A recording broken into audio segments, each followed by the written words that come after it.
I was 13 when the sexual abuse started. I didn't really know what was going on because I was told that this was normal. I suffered through this for 2 years and it was horrible. I wanted to give up and call it quits, but I'm glad I didn't. Everything does get better. It may not seem like it, but trust me, it does. I know now that everything that was done to me wasn't right and everything I was told for so long was a lie. I wish I would have told sooner. I think that if it didn't go on for so long, I wouldn't be so angry about it now. But just because this happened to you doesn't mean you're different from everyone else, and it doesn't make you a bad kid. What was done to you wasn't your choice, so don't give up on yourself.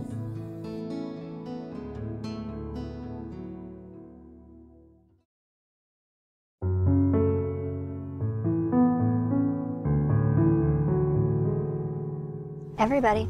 Child abuse happens to everybody. There's no specific age of a child, there's no specific gender. I can't even tell you that it's always a grandfather or the bus driver or a school teacher, because it really just runs the whole gamut of people and personality types, and it's normally, I can say usually someone that you would never have expected it to have been. Child abuse happens everywhere. It can happen in your neighborhood, it can happen in your church, it can happen in your school. It's usually somebody that the child knows. Very seldom is it a stranger. And it's one of those things that is not an easy thing to talk about. And being here at the center, we allow the child to have a voice and let them know that it's okay and that they're not going to get in any kind of trouble, and that what we're here for is to make sure kids are safe. The center itself and the process that we use in investigating the physical and sexual abuse cases, we try to limit the trauma that the child goes through by having to repeat the story over and over. One of the wonderful things about the CAC is it gives them a place to go. Hopefully you can minimize the number of times that the kids have to tell their story. And then with the CAC and law enforcement and the prosecutor's offices and everyone working together as a team, I think it really and truly minimizes the amount of additional unneeded trauma that the kids used to have to go through before they were around. First day I told my mom and stuff, she told me it's not your fault. Because I started crying and she just said, it's not your fault. We're going to take care of it. When I got here, they kind of went over what we'd be doing. They had police officers here that I was able to speak with, so I didn't ever have to go to the police department. They did an interview with my daughter and did all that here for her, and she was able to speak with all the people she needed to hear, so she never had to go into a place like the police department where it would have been a lot scarier for her. Prior to advocacy centers existing, they would have to talk to everybody and tell their story of what has happened to them over and over and over again, and sometimes you end up re-victimizing your victim. The purpose of the advocacy center is to make sure that the kids only have to tell what happened one time. And then because it's put on videotape during a forensic interview, everybody that's a part of the team can take that information and do their part with it.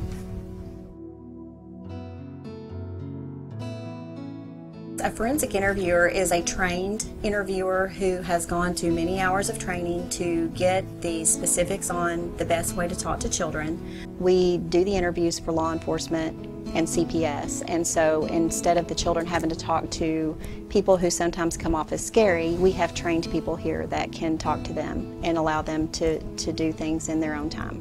It's my job to talk to them, just to get their story, to have them tell me in their words everything that may or may not have happened to them so that the investigation can go from there. When you go through a forensic interview, it will be recorded, and so we'll wind up with a DVD or a disc showing what occurred during the interview.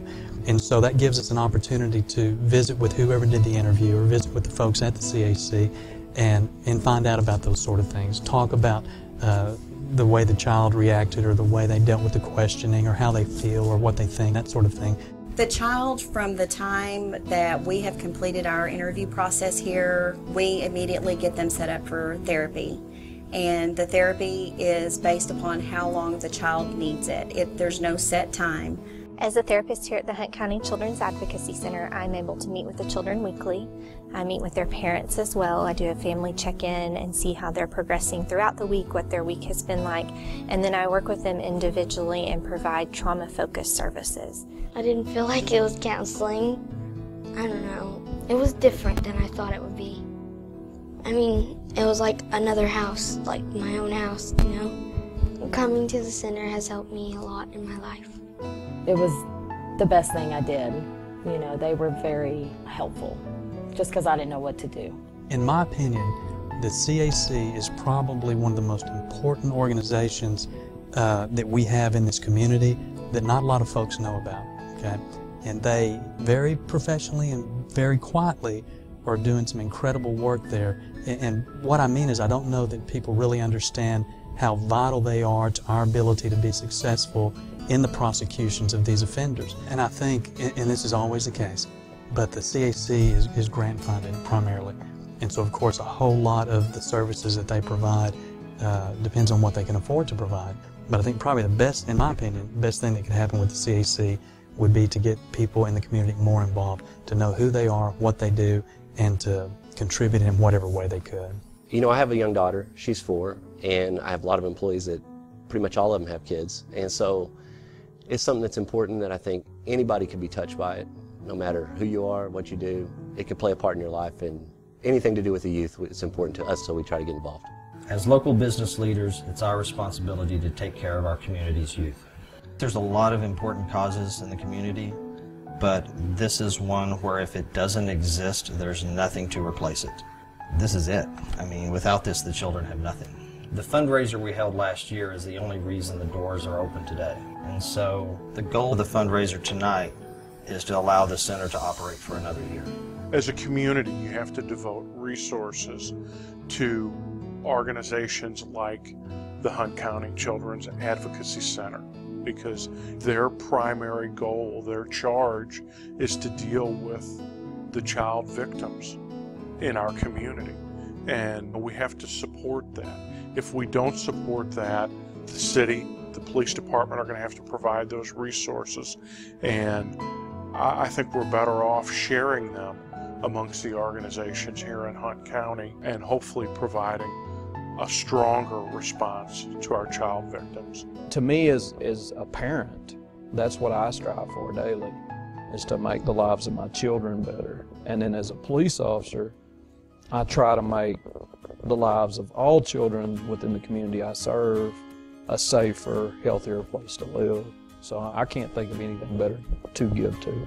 I want them to understand that what happened to them was not their fault, that there is no blame on them for being a child, that they're an innocent child. And then the second message that I want these children to know is that they're not just a victim of sexual abuse or physical abuse. I want them to know that they are so much more than the bad thing that happened to them. The most rewarding part of this process for me is for the children to have a voice, to know that these families have the support that they do, and at the end of the day, they were heard. It's a brand new day, the sun is shining, it's a brand new day. For the first time